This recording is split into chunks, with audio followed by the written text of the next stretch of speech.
tem que ouvir, Jesus. Glória a Deus, que noite de festa, de júbilo, de celebração. Irmãos, como é bom estarmos na casa do Senhor. Como é bom estarmos na casa do Senhor. Mais vale um dia nos seus átrios do que 1000 em qualquer outra parte. É melhor estar às portas da tua casa do que habitar nas tendas da impiedade. Levante uma das suas mãos aí agora.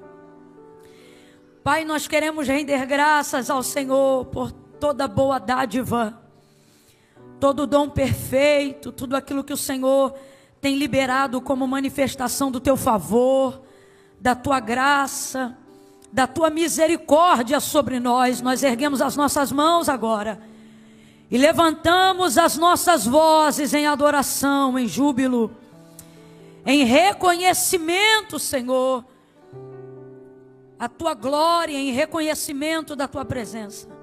Estamos aqui, viemos a esse lugar por causa do teu nome, por causa da tua presença, Senhor.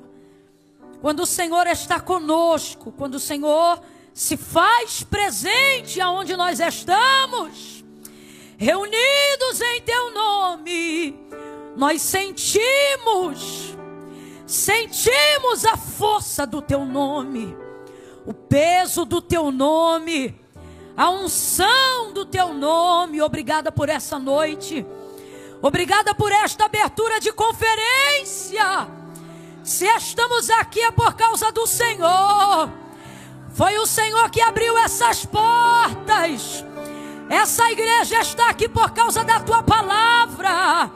Cada um desses homens, cada uma dessas mulheres, cada uma destas famílias que tem chegado até essa cidade, que tem chegado até esta casa, tem vindo aqui por causa da tua presença, tem vindo aqui atraídos pela palavra do Senhor. É esta palavra que tem despedaçado julgos, é esta palavra que tem destruído cadeados e fortalezas da maldade. É por causa desta palavra que nos levantamos, mesmo quando estamos tristes. É por causa desta palavra que a depressão não vence. É por causa desta palavra que aonde há guerra, há também direção do teu Espírito. É por causa desta palavra que não ficamos perdidos neste país. É por causa desta palavra que a saudade não é maior do que a tua vontade. É por causa desta palavra. É por isso, Senhor, é por isso. Estendemos as nossas mãos em reconhecimento. Curvamos as nossas cabeças em súplica. Rogamos, continua manifestando sobre nós a tua misericórdia, Senhor. Continua falando conosco, porque quando o Senhor fala, a tempestade do nosso interior se acalma. Quando o Senhor fala, a esperança é renovada, e aquilo que pensávamos que não tinha mais jeito, recebe de ti uma direção, um norte, um rumo, um destino, Senhor. Presenteia estes 3 dias de conferência com destino, com rumo, com caminho, com direção, e que toda dúvida, toda incredulidade, todo espírito de fracasso, todo sentimento de desistência seja afrontado, diminuído, vencido pelo Espírito do Deus vivo que governa sobre este lugar. Renova a nossa esperança. Como propõe o tema, molda-nos como barro na tua mão. Nos aproxima da tua mão nestes dias. Senhor, fortalece o propósito no coração de cada um aqui, como tu fizeste com Daniel. Fortalece, Senhor, para que aqueles que estão aqui hoje não te busquem como quem buscam qualquer coisa, dizendo hoje sim, amanhã não. Mas não, Senhor, que eles sejam fortalecidos no propósito de mergulharem, mergulharem.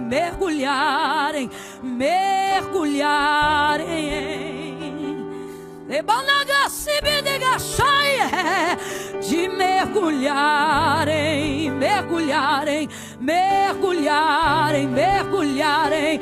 Há um convite do Espírito Santo de Deus e Ele está dizendo: vem, vem, vem mergulhar, mergulhar.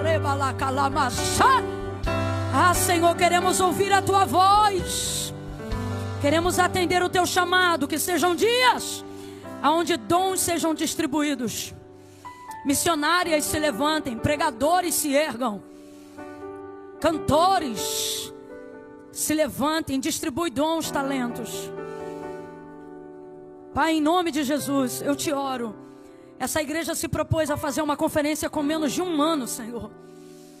É o desejo de te servir. Ouve o clamor desse teu povo. Veja a lenha que eles estão colocando em ordem no altar. Faça algo inédito aqui, para a honra e glória do teu nome. Põe a mão no seu coração. Ainda na tua presença, continua falando conosco, Pai. Em nome de Jesus, queremos ouvir a tua voz. Não voz de Camila, não voz de homem, voz de Deus. Em nome de Jesus, essa é a nossa oração.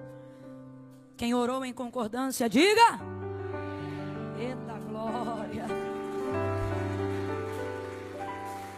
Aleluia. Mistura essas palmas aí com glória a Deus e aleluia. Oh glória! Aleluia!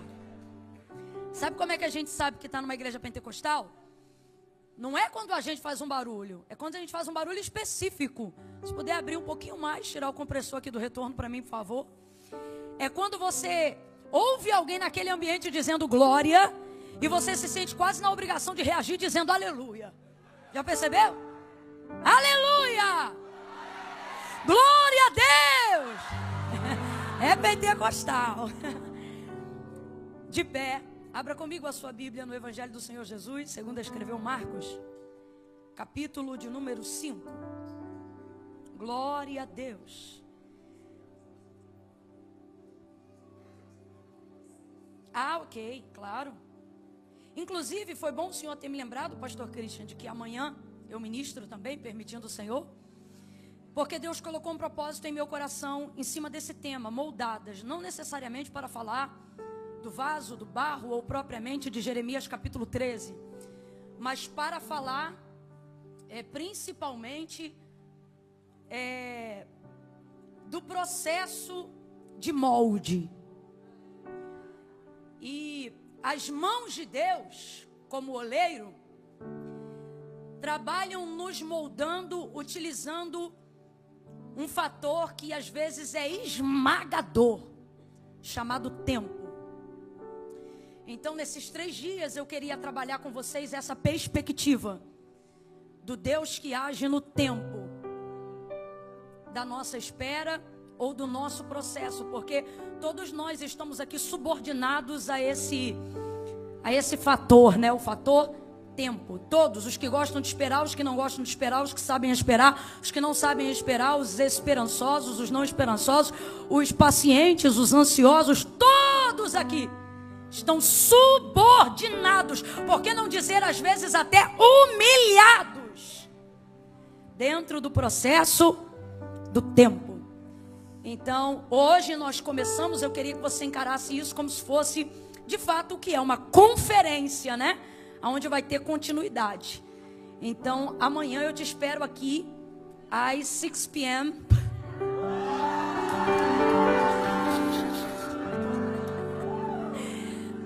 Gastei tudo que eu tinha nesse momento, não sai mais nada.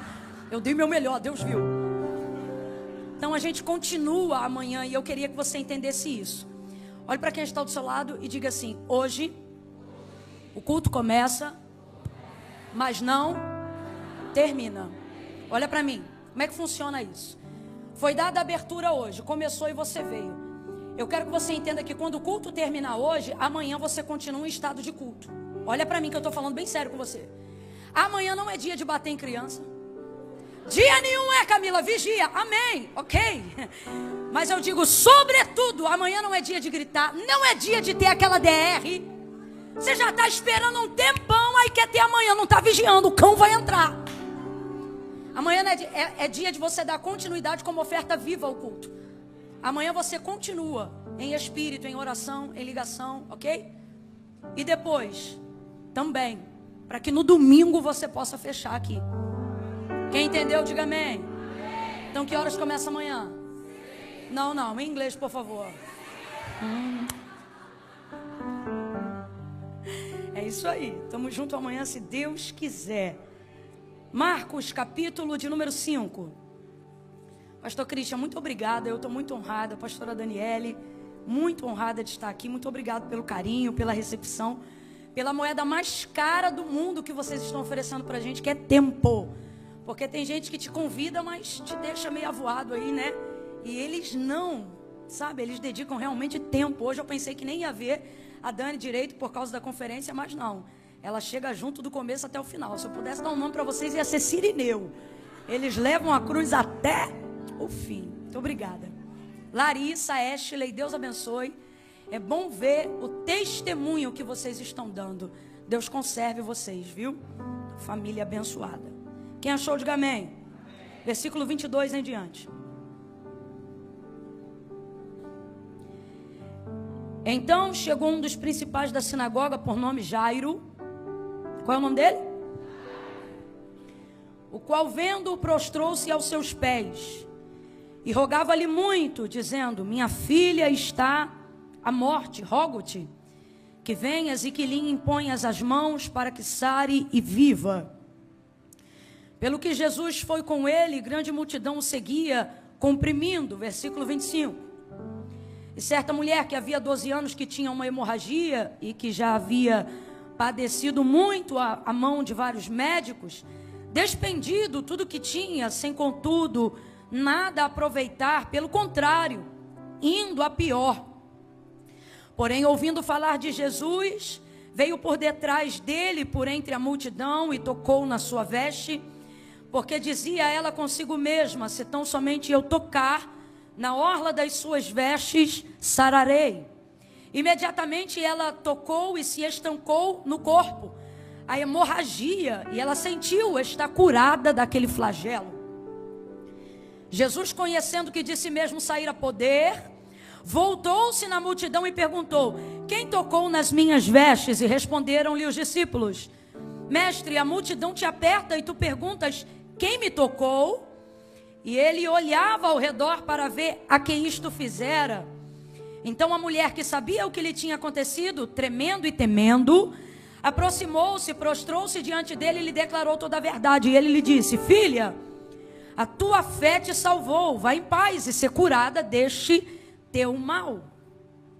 Estando ele ainda falando, chegaram alguns da casa do principal da sinagoga. Quem lembra dele ainda? Qual era o nome dele? E disseram para ele: a tua filha está morta, por que incomodas o mestre? Porém Jesus, tendo ouvido essas palavras, disse ao principal da sinagoga: não temas, crê somente. E não permitiu que ninguém o seguisse, a não ser Pedro, Tiago e João, irmão de Tiago. Versículo 39. Ao entrar lhes disse: por que vos alvoroçais e chorais? A menina não está morta, mas dorme. Versículo 42. A menina, que tinha 12 anos, levantou-se e começou a andar. E todos se assombraram com grande espanto. Diga amém por essa palavra. Senta dando glória a Deus aí.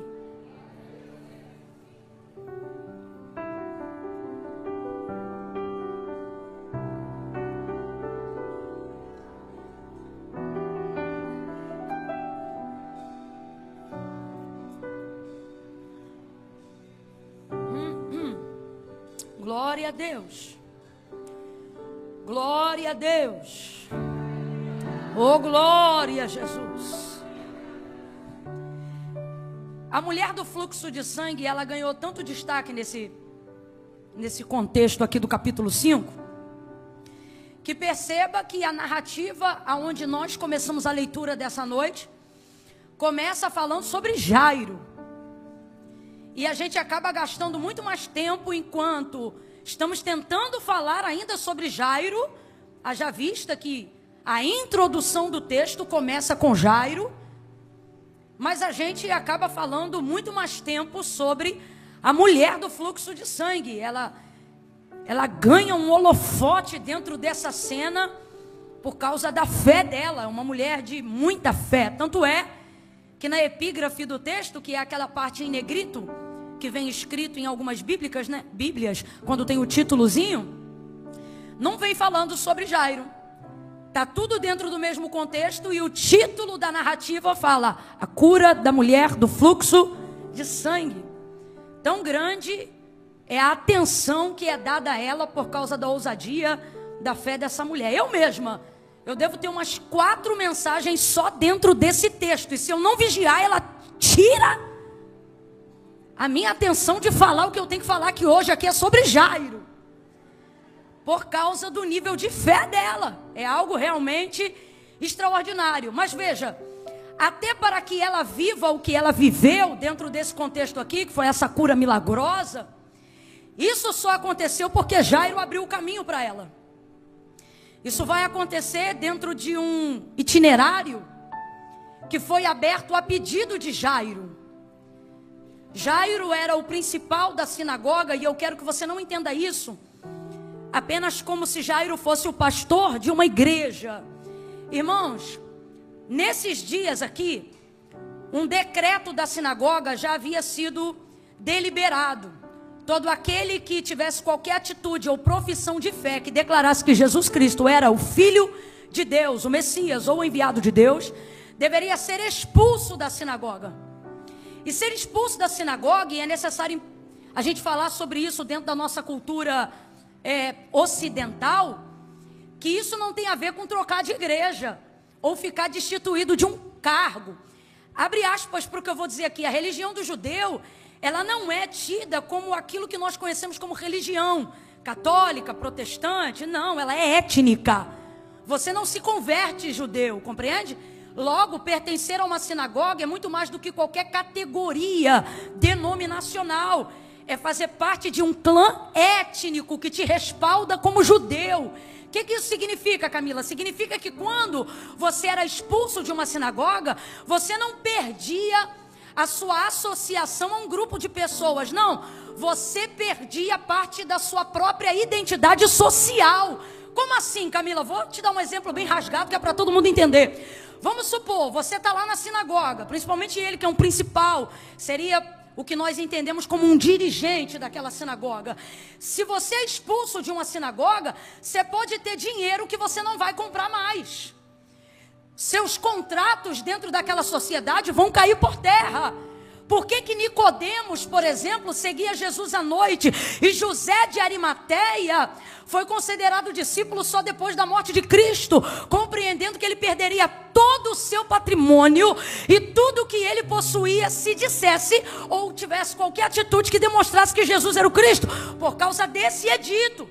Uma vez que você fosse extirpado, ou como diria dentro do catolicismo, né, excomungado de dentro dessa sociedade, dessa cultura, você não teria jamais uma inserção. Era tido como um gentil, como um samaritano, como um cão dentro daquela sociedade. E a partir do momento que você passava a viver esse contexto, sua família não te reconhecia mais como um membro. Então, o filho deixava de ser filho, o pai deixava de ser pai, o primo deixava de ser primo. Eu não te reconheço mais como nada.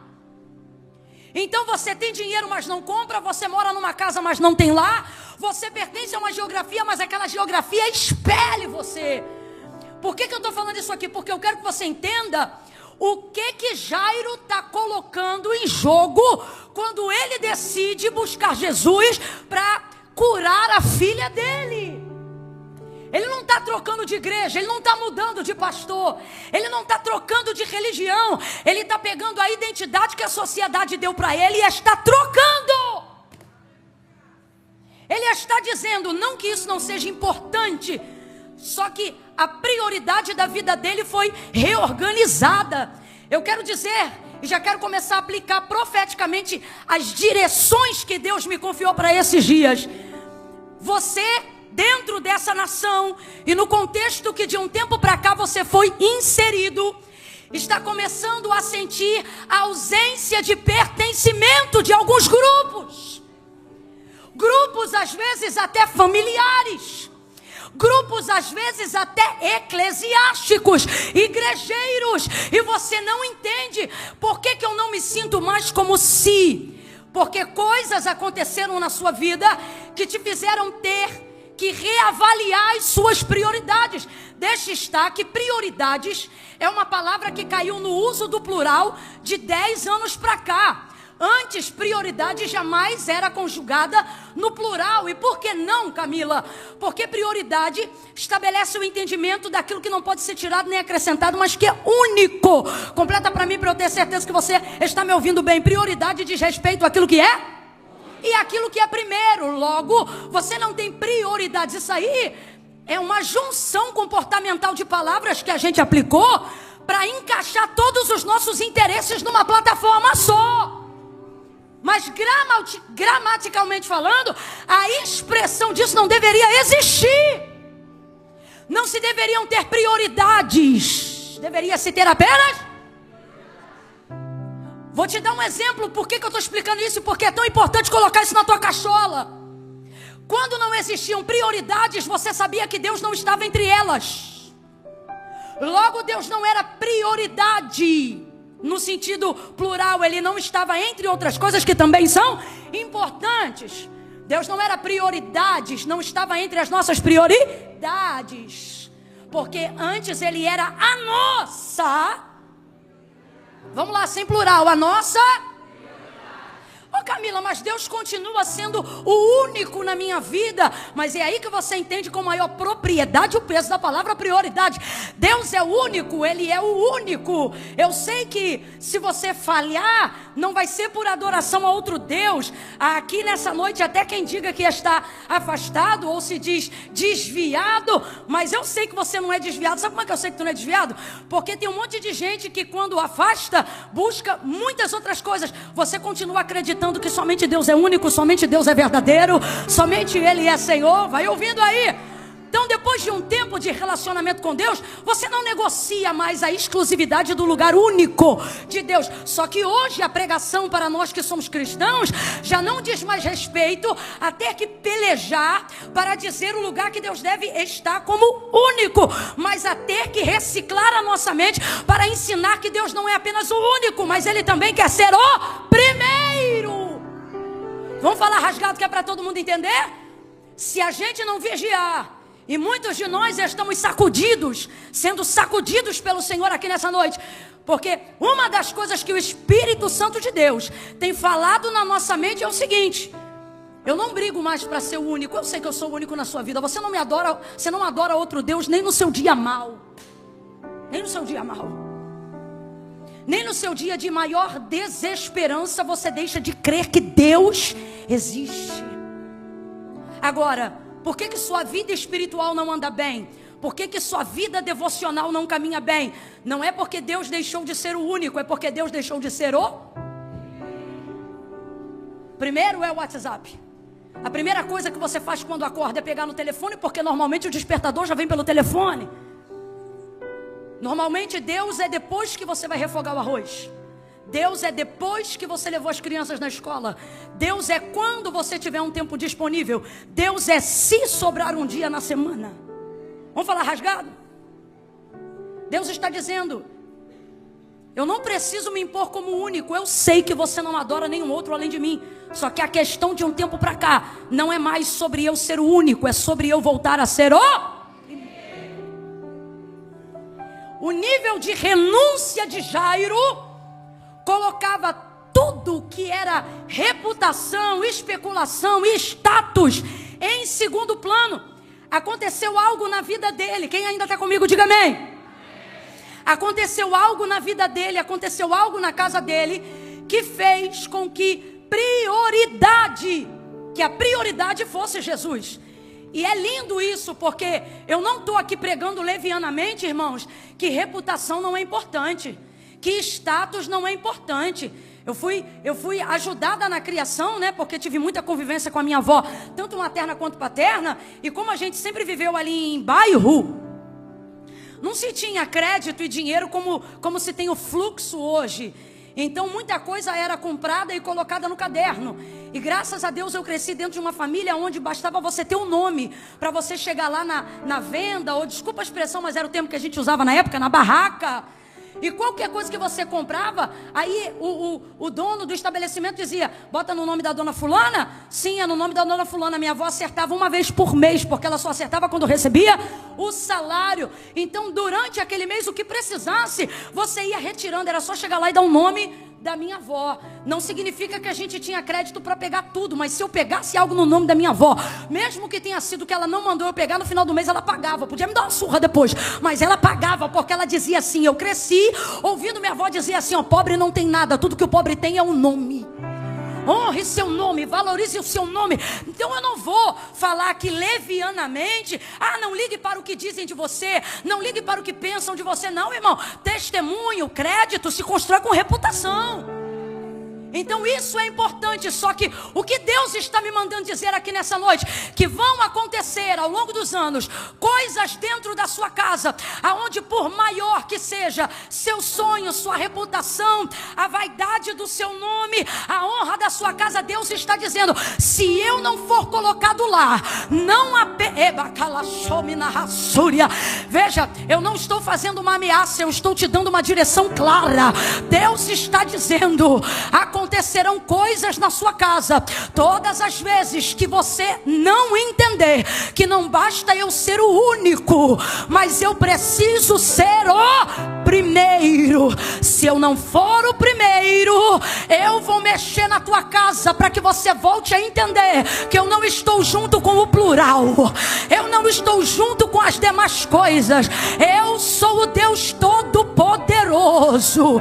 Eu não sou aquele que você recorre só na hora do desespero, mas se você se esquecer de quem eu sou, vão acontecer coisas na sua casa para te fazerem lembrar que não basta eu ser o único, eu quero voltar a ser o primeiro. Às vezes a gente acha que Deus vai se adequar a um lugar. Não, Deus está vendo que eu não posso, Deus está vendo que eu não tenho, Deus está vendo que eu não sou, Deus está vendo que eu estou ocupada, Deus está vendo que eu estou correndo atrás, Deus está vendo isso, Deus está vendo aquilo. E Deus está dizendo: estou vendo tudo e não concordo com nada. Buscar-me-eis e me achareis quando me buscardes de todo o coração. É mandamento: amarás o Senhor teu Deus com toda a tua força, com todo o teu entendimento. Jairo entrou numa situação aonde ele reconheceu que a vida da filha era mais importante do que os contratos que ele poderia perder por buscar Jesus pela vida dela. Deus sempre vai honrar um homem, Deus sempre vai honrar uma mulher, Deus sempre vai honrar um jovem que tem discernimento de prioridade. Olha isso. É importante a vida que ele tem? É importante o nome que ele construiu? É importante o cargo e o ofício que ele executa? É nobre? É também. Mas ele compreendeu que nenhuma dessas coisas poderia salvar a vida da filha dele. E quando a vida está em jogo, a vida não pode entrar em disputa. A vida precisa ser a escolha certa. Camila, eu não estou entendendo. Deus está falando abertamente: a escolha pela vida. Escolha pela vida. Escolha pela vida do teu casamento. Escolha pela vida dos teus filhos. Escolha pela tua vida espiritual. Priorize Deus. E tendo Ele como governo de todas as coisas, tudo que está fora do lugar vai encontrar lugar, se Deus for a prioridade. Então ele compreende, ele não está indo de maneira leviana nem emocionada. Ele sabe o que está em jogo, sabe o que vai perder, mas ele é intencional.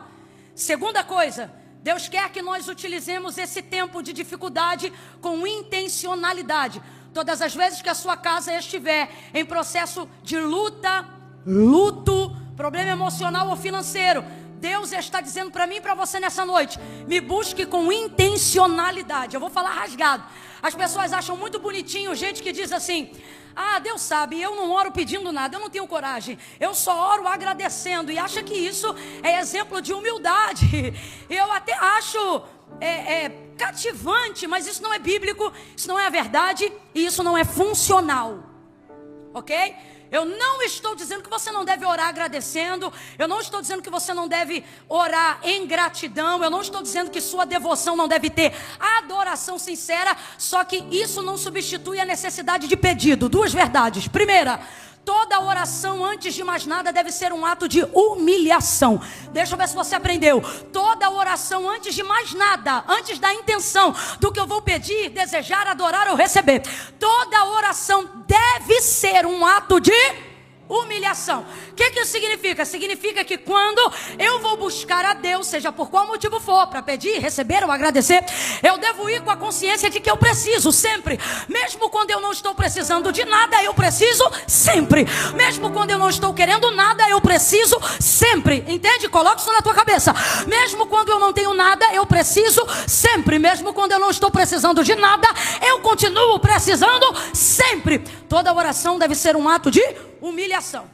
Uma vez que toda oração deve ser um ato de humilhação, eu não posso me aproximar de Deus sem intenção.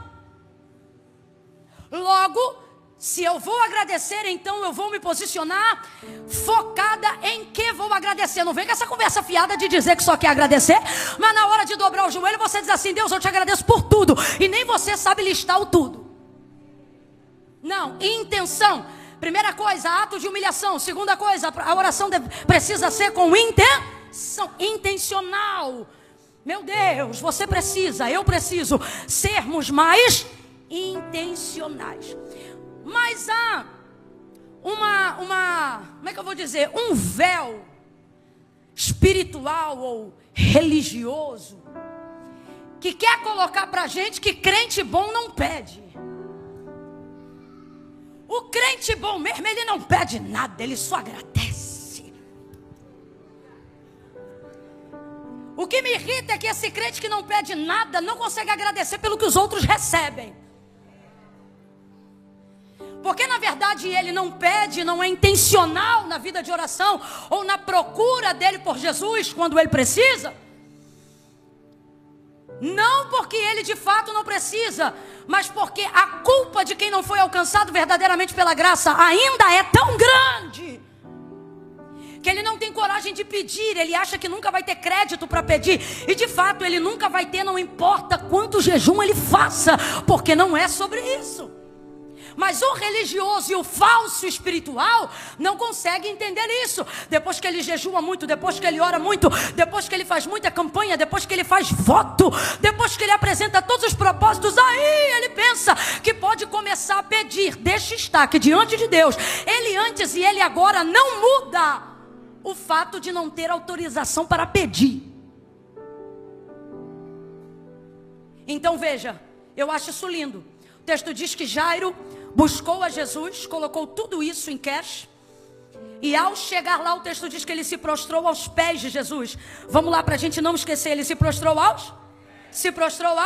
Mas eu acho maravilhoso, ao se prostrar aos pés, ele vai direto no ponto e ele diz assim: rogo-te que venhas em minha casa e que imponhas as...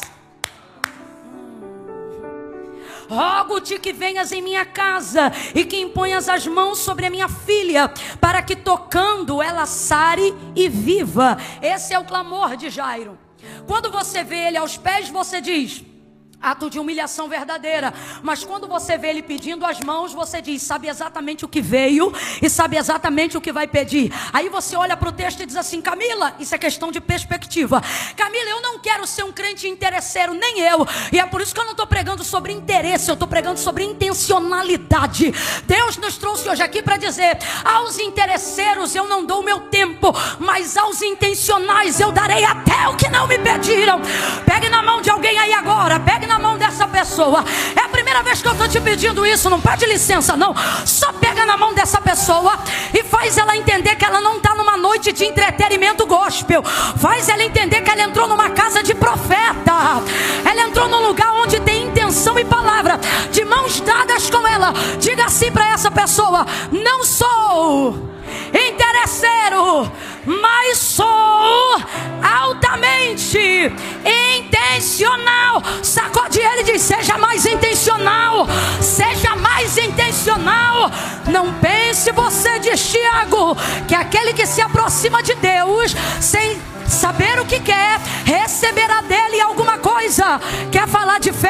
É necessário que todo aquele que se aproxima de Deus creia que ele existe e que ele é galardoador daqueles que o buscam. Isso está no mesmo contexto. Eu vou repetir: é necessário.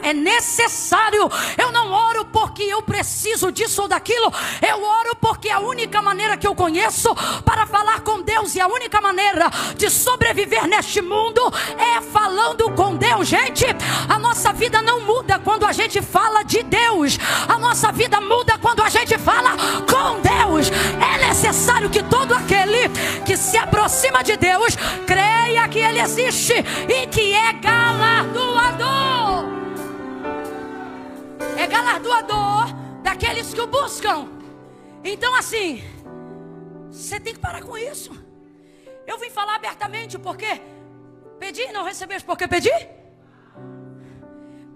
Um outro texto que se aplica muito a isso é: errais porque não conheceis as escrituras e nem o poder que há nelas. Quando você ora a palavra, Deus não tem outra alternativa a não ser te responder, porque Ele vela para cumprir com a sua.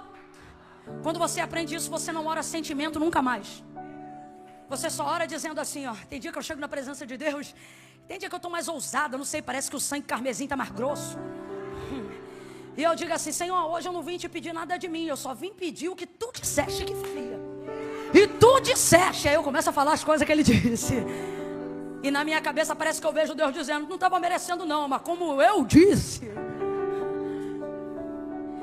Que é galardoador daqueles que o buscam, é o texto que eu repeti aqui para vocês. O que isso significa?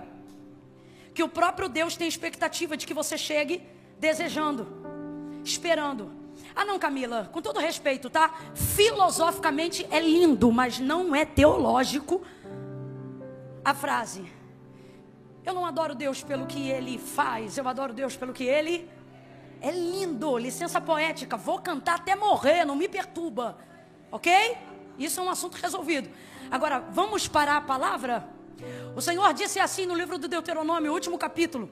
Deus falou assim para Moisés: compõe uma canção que conte sobre os feitos de tudo que eu realizei neste deserto, desde o dia em que eu vos livrei da casa da servidão, ou seja, do Egito, até o dia que eu os introduzi na terra que jurei aos seus pais que lhes daria. Fala tudo, Moisés. Fala que eu fui coluna de fogo durante a noite, nuvem de glória ao redor do arraial durante o dia. Fala que eu fiz maná descer do céu, água sair da rocha. Fala que eu fui o vento que soprava no oriente enquanto o povo dormia. Fala que eu fui a palavra no cajado que abriu o mar diante do povo enquanto marchava. Fala que eu sou aquele que tirei azeite da dura pernedeira. Fala que eu sou aquele que vou introduzir eles numa terra que mana leite e mel. Eita, e Deus foi falando. Fala tudo, Moisés. Escreve, compõe a canção e ensina os filhos de Israel a cantar esse hino. E aí Deus vai dizer assim: para que os filhos deles, ou seja, os que não vão passar pelo deserto, mas os que vão habitar ou nascer em Canaã, para que os filhos deles, ao ouvirem a canção que fala sobre o que eu fiz, saibam quem eu. Então você só passa a conhecer quem Deus é quando passa a se relacionar com aquilo que Ele faz. Hoje você pode ser fiel pelo que Ele é, mas você conheceu Ele pelo que você precisava que Ele fizesse. E esse relacionamento é intransferível. Uma outra pessoa não consegue transferir a experiência que ela teve de Deus. Deus é igual comida nesse aspecto. Eu posso beber essa água aqui. Imagina que Deus é essa água. Eu posso beber essa água aqui agora e dizer para você: refresca, sacia, é agradável, deve ser um pH 7, 8, ou melhor, 25. Agora, o fato de eu tomá-la aqui, explicar para você como é, sacia teu palato, umedece o céu da tua boca. Por isso o salmista vai dizer: provai e vede. Isso é pessoal. Isso não é para quem vê, isso é para quem prova. Assim é a nossa vida e nosso relacionamento com Deus. Você tem que provar. E como é que você prova? Quando Deus prova, através dos seus feitos, que Ele é capaz de fazer coisas que nenhuma outra pessoa poderia fazer no seu lugar. Vamos falar mais abertamente sobre isso daqui, ó. O que faz você adorar a Deus hoje não é o fato de eu te dizer de quem Deus é, ou quem Deus é, mas é o fato de que você conheceu Deus em algum momento da sua vida. O temor não pode ser transferido. Ele só é produzido através de um relacionamento sincero.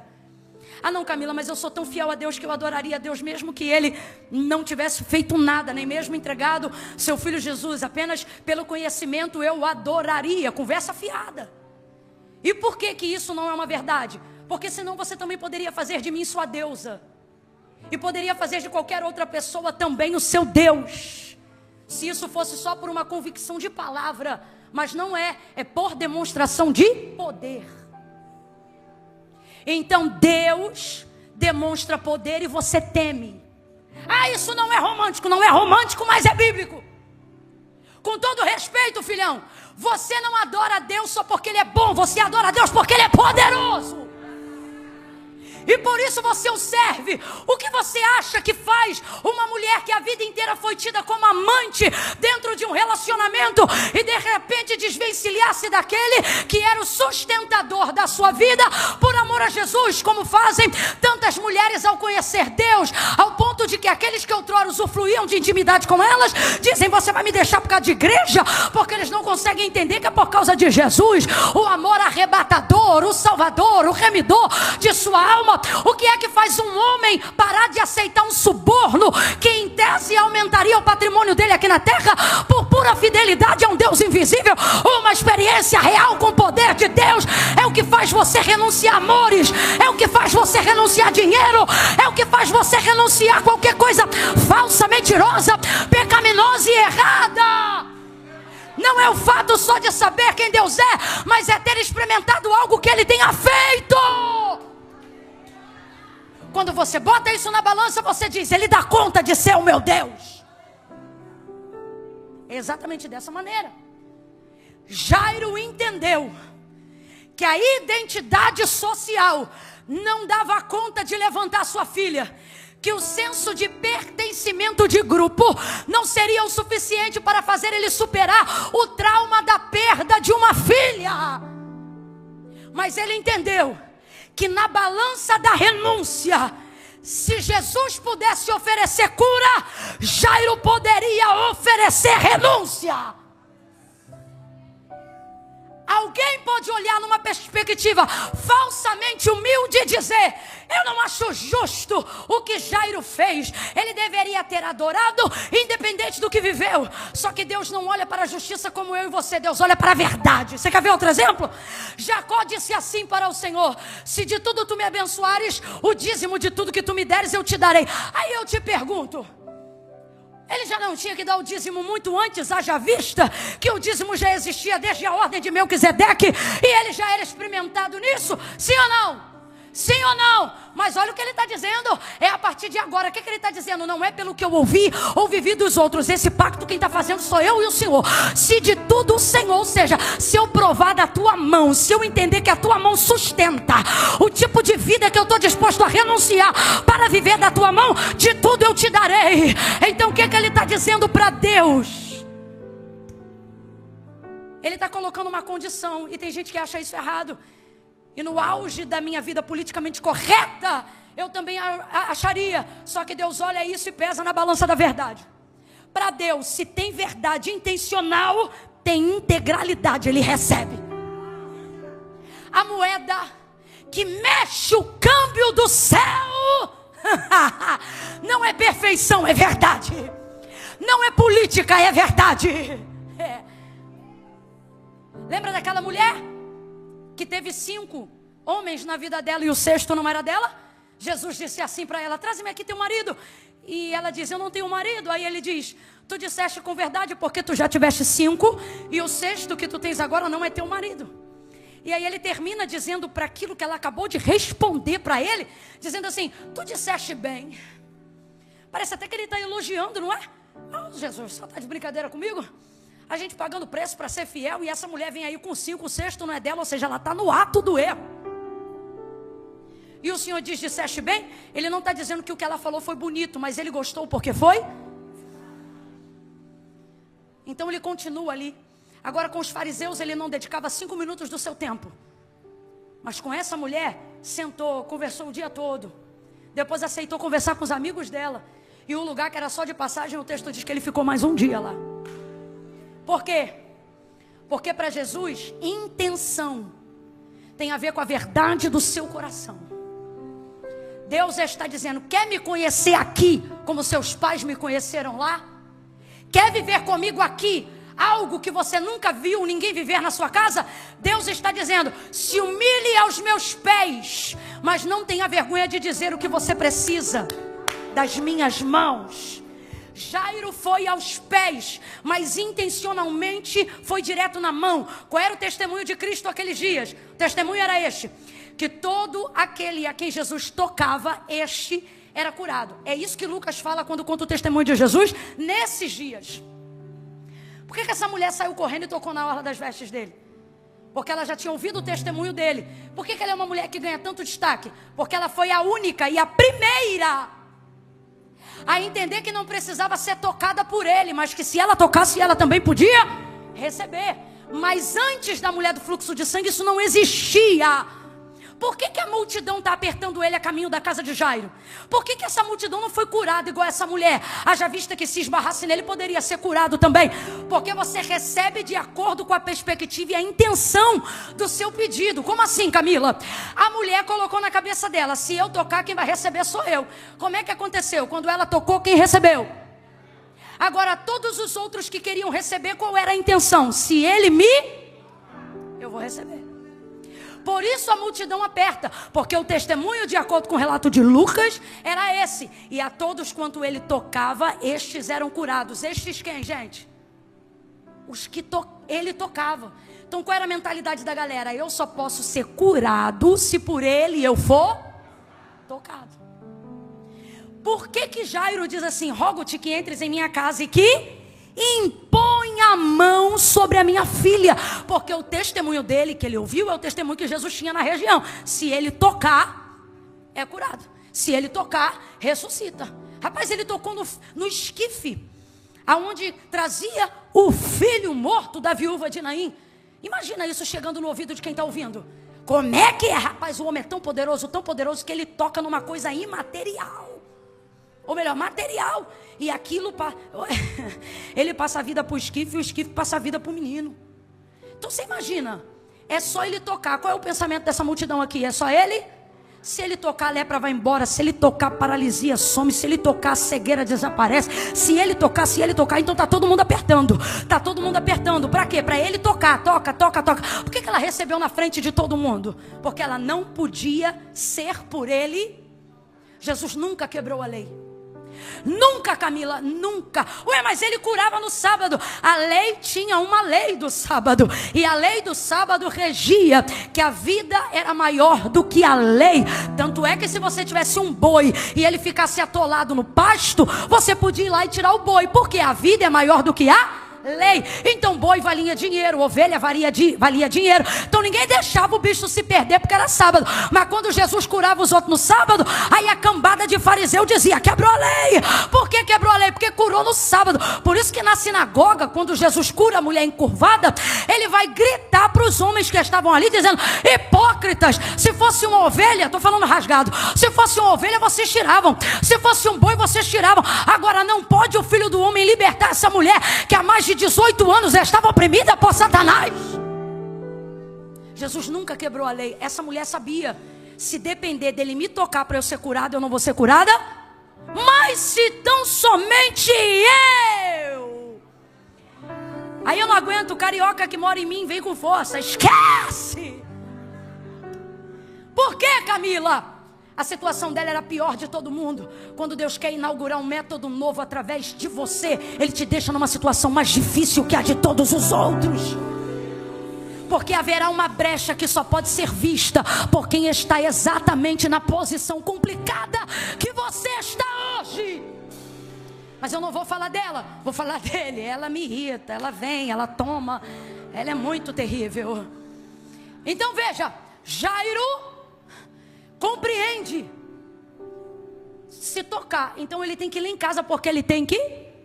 Lembra do centurião? Jesus disse, eu vou na sua casa. Ele disse, não, sou um homem sujeito à autoridade. Eu digo a um, vai, e ele vai. Digo a outro, vem, e ele vem. Eu sei, eu reconheço a autoridade. Se tu liberar uma, vai acontecer. Jesus disse, nem em Israel eu vi tamanha fé. Então veja, intenção. Grite comigo essa palavra, diga intenção.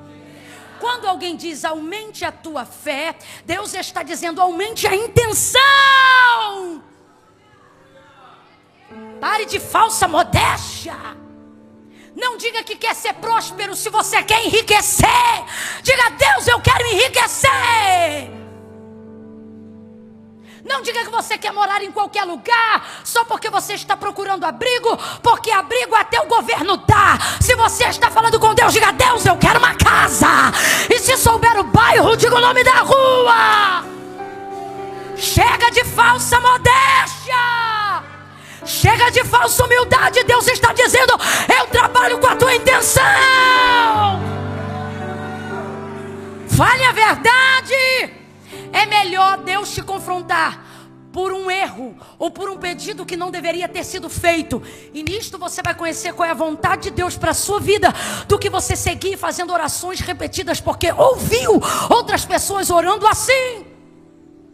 Esse aqui foi nos pés, mandou a real e chegou pedindo a mão. Deus está dizendo para a gente, fala a verdade. Se você estiver nos pés, eu te ofereço minhas mãos. Se vier procurando a mão,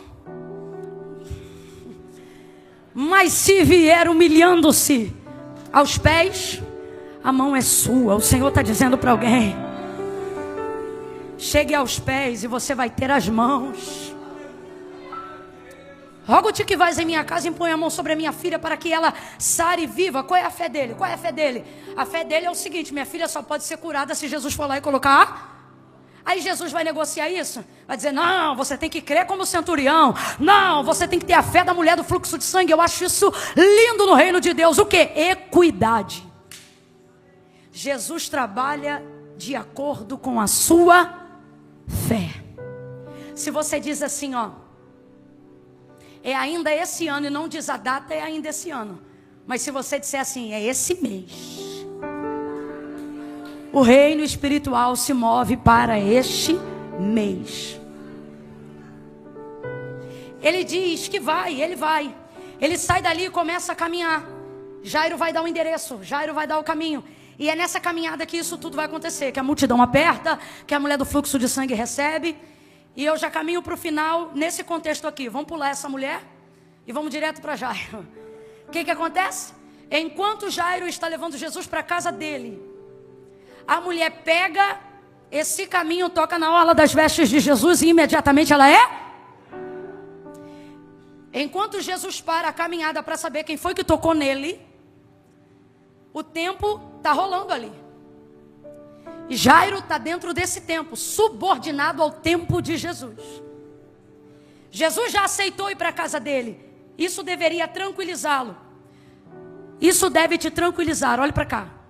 Não a chegada de Jesus aonde ele disse que chegaria, mas o fato de dizer que ele vai com você até lá. Mesmo que ele ainda não tenha chegado, olhe para mim. Isso deve te tranquilizar. Olhe para mim. Não fique ansioso, desesperada com o fato de você ainda não ter visto Deus cumprir aquilo que ele falou. A garantia de Jesus é a sua palavra. O que isso significa? Significa que a palavra dele e ele são a mesma coisa. Então, quando ele te dá a palavra dele, mesmo que ele ainda não tenha operado materialmente aquilo que ele falou, você já está garantido pela palavra.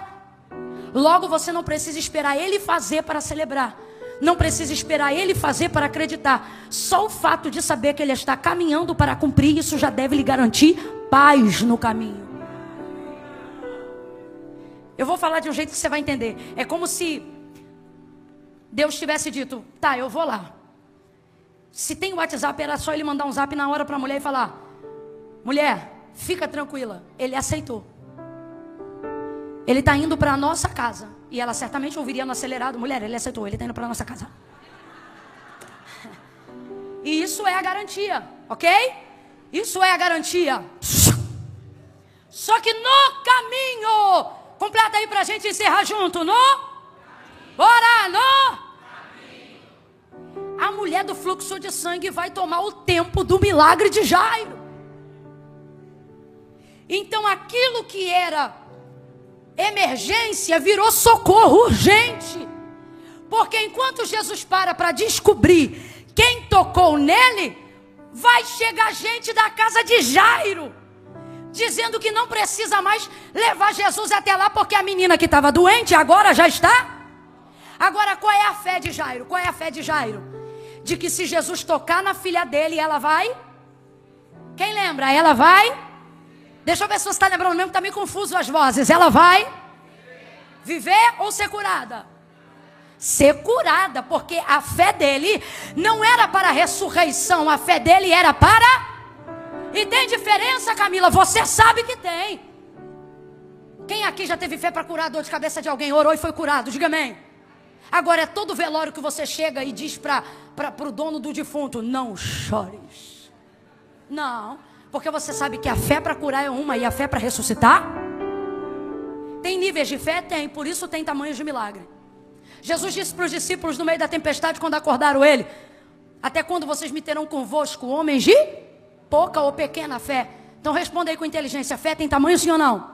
A fé de Jairo era para cura ou para ressurreição? Cura.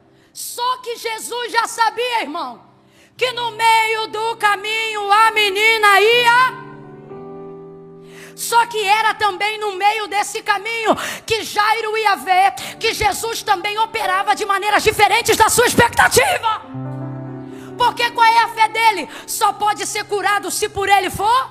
Bora! Só pode ser curado se por ele for? De repente ele viu uma mulher imunda tocar e ser curada ela.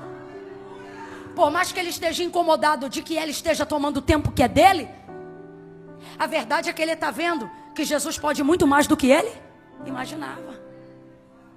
Quando vem e dizem para ele: não importune mais o mestre, a tua menina já está morta. Na fé humana dele, ele poderia ter pensado: agora já era. Só que ele está diante de um feito maior do que a expectativa inicial que ele tinha quando buscou. Agora você entende porque Jesus não está fazendo, não está arrumando, não está curando, não está entrando onde você queria que ele entrasse no seu tempo? É porque você não tinha fé o suficiente para ver o que ele ia fazer lá. Então ele vai permitir acontecerem coisas no caminho, coisas que não estavam no seu prognóstico, coisas que não estavam no seu diagnóstico, porque através destas coisas a tua fé será aumentada, a tua vida será edificada, a palavra de Deus será redobrada. Sobre aquilo que você imaginava que ele faria.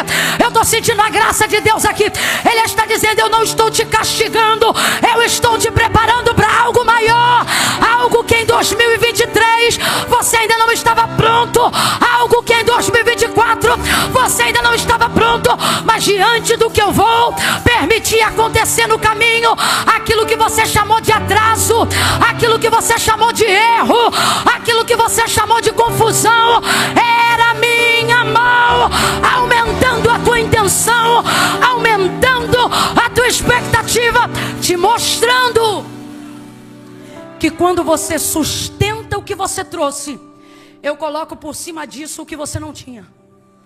Deus vai usar a tua fé inicial como base para dobrar o tipo de fé que você precisa para chegar no lugar que você precisa. Deus está dizendo: sustenta o que você tem, eu vou trabalhar com o que você... Mas não vai ficar só nisso. Eu vou te dar o que você não tem, se você aguentar manter o que você... Como é que eu mantenho o que eu tenho, Camila? Do mesmo jeito que Jairo manteve. Como é que ele manteve? Ah, gente, de um jeito duro de se manter. E desde ontem essa palavra gritou no meu coração quando eu estava no culto aqui. Anteontem. Para mim a parte mais difícil da vida de Jairo é exatamente esse ponto. É ver quem chegou depois receber primeiro o que você pediu antes.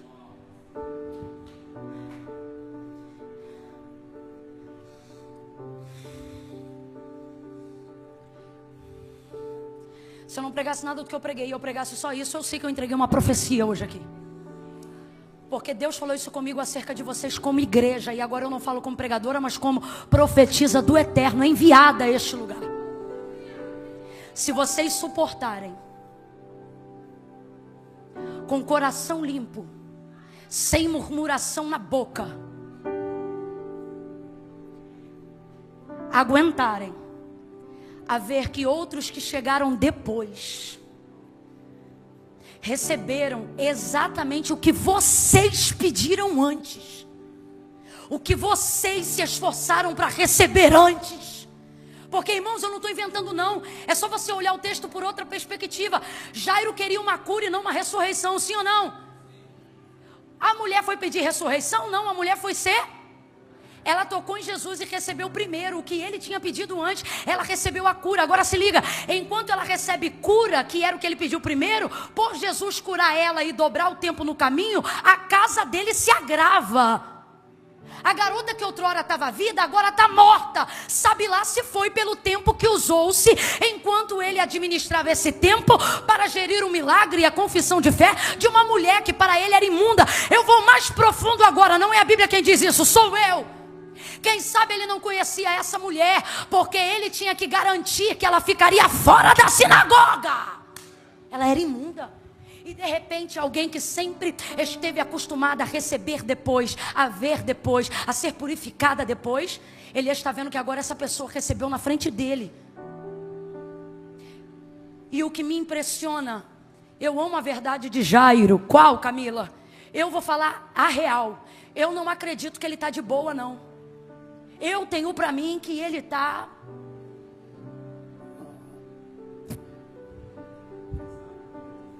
angustiado, pesado, não está com o coração bom não. Nessa hora o coração fica meio peludo. Só que ele não fala nada. Nessa hora vem a notícia ruim da casa e ele não fala. Olha para mim, se você não tiver fé para profetizar no que acredita, se você conseguir se manter calado, já ajuda. Lembra de Zacarias? O anjo deixou ele mudo. Alguém pode pensar que isso é castigo, mas foi proteção. O que ele está dizendo? Nem sempre você vai ter fé para cooperar, mas se você aguentar calar, isso já ajuda. Eu estou sentindo a graça de Deus tão grande aqui. Deus está dizendo, vai ver, você não se vê o profeta que queria ser. Você ainda não se vê a mulher de fé que você queria ser. Você não consegue olhar para aquela luta e liberar uma palavra de fé. Deus está dizendo, eu entendo o teu momento. Só fecha a boca, porque se você não falar besteira, isso vai manter o caminho do milagre aberto. Fecha a boca. Ele ficou calado. Quando ele ficou calado, Jesus responde. Agora eu quero que você entenda, Jesus não responde os que trouxeram uma notícia ruim. Jesus responde a Jairo. Ele diz assim, quando vê que trouxeram uma notícia de que a filha morreu, ele diz assim, Jairo, não temas, crê somente. Só que Jairo não falou nada, mas Jesus sabia o que ele pensava. Quando você não fala o que não tem coragem de dizer, Jesus fala o que você precisa ouvir para aguentar ficar calado. Não temas, crê somente. Trouxeram uma notícia e Jesus fala com Jairo. Por que Jesus não falou com eles? Porque Jesus não fala com quem traz a notícia. Pare de gastar seu tempo de relacionamento com Deus pedindo Deus para responder quem fala. O tempo de Deus não é para quem traz a notícia, é para quem está buscando o milagre. Jesus está dizendo, eu vou falar é com quem busca. Eu vou animar a quem busca. Eu vou reanimar a fé de quem busca. Não use o tempo da sua busca para Jesus visitar quem bate a língua, quem xinga, quem fala mal, quem espragueja, quem amaldiçoa, quem difama, quem faz fofoca, quem traz verdades violentas. Jesus está dizendo, a minha palavra é para quem busca, a minha palavra é para quem acredita, a minha palavra é para quem persevera, a minha palavra é para quem não murmura, a minha palavra é para quem permanece. Não temas, crê somente. Jesus continuou caminhando para a casa do homem. A menina já tinha morrido, mas Jesus continuou caminhando. Às vezes a maior alegria da nossa vida não é ver o que Jesus vai fazer, é ver que Ele não nos deixou. Mesmo quando a gente vê que já não tem mais como fazer o que a gente queria que Ele fizesse. Ele chega na casa de Jairo, bota para fora quem estava chorando, deixa perto os discípulos mais chegados. Talita cumi, menina, a ti te digo, lê. Rapaz, tirou a menina da morte como quem desperta um adolescente do sono. E a garota levantou como adolescente, cheia de fome. E Jesus disse, dá de comer a ela. A menina levantou. E Jairo viu que valeu a pena toda a renúncia. Por que valeu a pena a renúncia? Porque ele sabia o que ele queria. Olha para cá. Quando você não sabe o que vai ganhar, você não tem força para deixar. Todas as vezes que você quiser relativizar o mundo espiritual, sem ter consciência do que você vai ganhar, você não tem força para deixar o que precisa ser deixado para trás. Agora, quando você entende o que você quer ganhar, você bota numa balança o que você quer ganhar e o que você precisa deixar para ganhar o que você quer. Quando você entende que o que você quer ganhar é grande, é maior e é bom, deixar é um desafio, mas não é maior do que o desejo de querer. Sabe aonde há maior desejo de morte? Quem não descobriu ainda maior propósito de vida. Salvação, milagre é a mesma coisa. Quem faz as contas sempre começando pelo o que eu vou perder, não tem a menor ideia do que vai. Porque quando você sabe o que você quer, a conta do que você vai perder é secundária e não primária. Primeiro você olha o que você quer ganhar. O que faz um menino apaixonado chegar e trocar letra com a menina? O que faz uma menina atender a um convite ou aceitar um encontro com um menino? O que faz um homem cortejar uma mulher? Ele não pensa em momento nenhum o que ele vai ter que vencer. O que fortalece ele aí tremendo, gaguejando e às vezes até falando besteira é o alvo, é o que eu quero. Quem está entendendo, diga amém. Vice-versa, irmão. Você sempre vai falar besteira perto de quem você gosta. Quando eu digo besteira, não é palavra torpe. Você nunca vai demonstrar toda a sua inteligência perto de quem você admira. Pelo contrário, perto de quem admira, você fica até meio... Ai, que raiva que dá. Você sai do encontro de perto de alguém que você reconhece como uma referência e você sai repetindo as coisas que você falou. Você diz, mano, cara, nada a ver com o que eu falei. O que houve, cara? Agora, se você está perto de alguma pessoa que não mexe com você, você é um poliglota, você está de boa, você não espera nada, ok? Você não espera nada. Agora, de quem você espera, você treme. Você não faz o que é certo. E o que é que faz você se manter num ambiente desse? O desejo de querer estar com aquela pessoa, de ver ou de querer possuir aquela pessoa.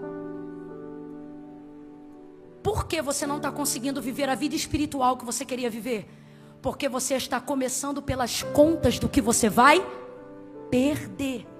E isso está arrebentando com a tua vida.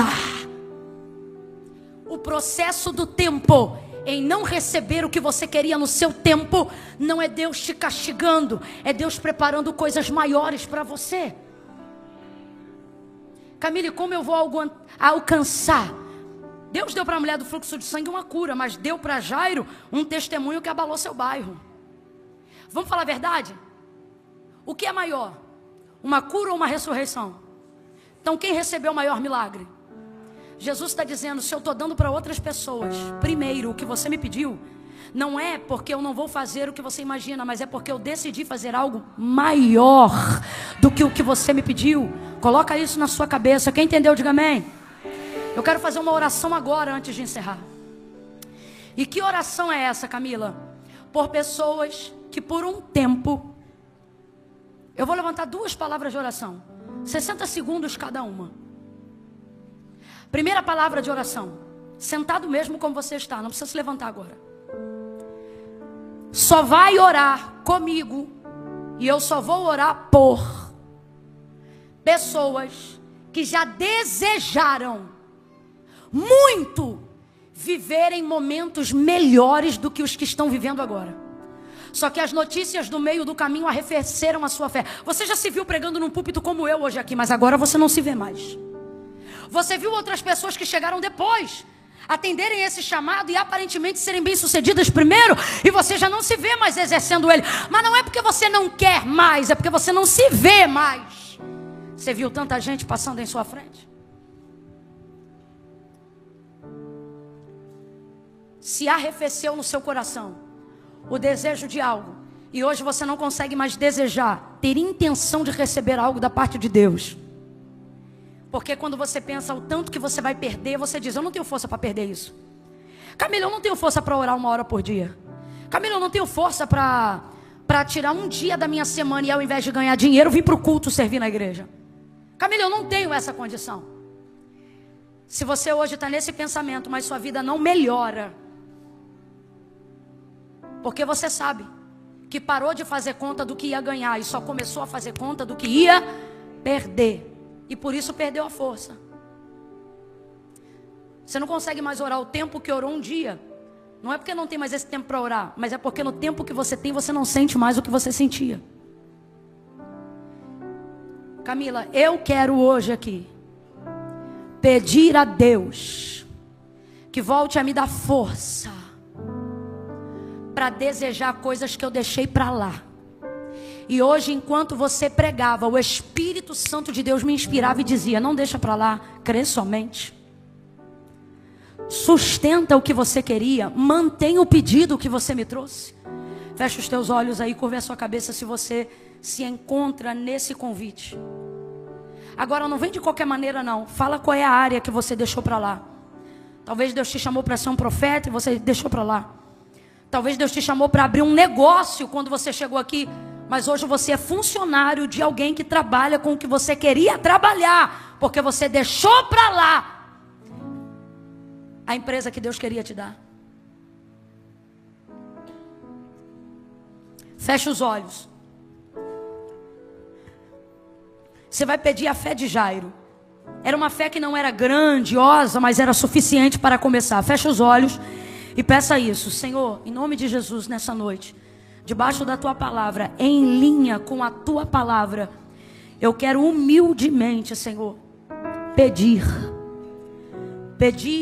a operação das tuas mãos no meu coração, na minha mente. Me quebranta, tira de mim a vergonha de querer me humilhar, porque se humilhar diante do Senhor não é uma vergonha, é um privilégio. Em nome de Jesus, nessa noite do dia 18 de outubro do ano de 2024, nós queremos erguer um altar, Senhor, de recomeço. Nós queremos continuar de onde paramos. E aquela área da nossa vida, aquele casamento prometido, aquele relacionamento prometido, aquele green card prometido, aquela cidadania prometida, aquela empresa prometida, aquela área da minha vida que eu tinha fé, que eu tinha intenção, que eu tinha desejo, mas por ver outros conseguindo, em vez de edificar a minha fé, eu me perdi. E nesta noite eu te peço perdão e eu quero te pedir, não me deixar para lá. Traz de volta a esperança perdida, traz de volta aquela fé rudimentar, aquela fé que não é um palácio, mas é um alicerce, aquela fé que não é uma parede, mas é um alicerce, aquela fé que ainda não é um muro, mas é um alicerce que sustenta tudo o que tu queres acrescentar nessa jornada. Pai, em nome de Jesus, essa é a nossa oração. Edifica a nossa fé original, para que ela seja a base, para que tu acrescente coluna, viga e todo mais que tu quiseres fazer nesse processo. Pedimos, Senhor, nos dá noção de prioridade, não nos deixa ser ouvintes apenas dessa palavra, mas praticantes dela. Por isso nós oramos em nome de Jesus, crendo. Quem concorda, diga. Fica de pé num salto de glória.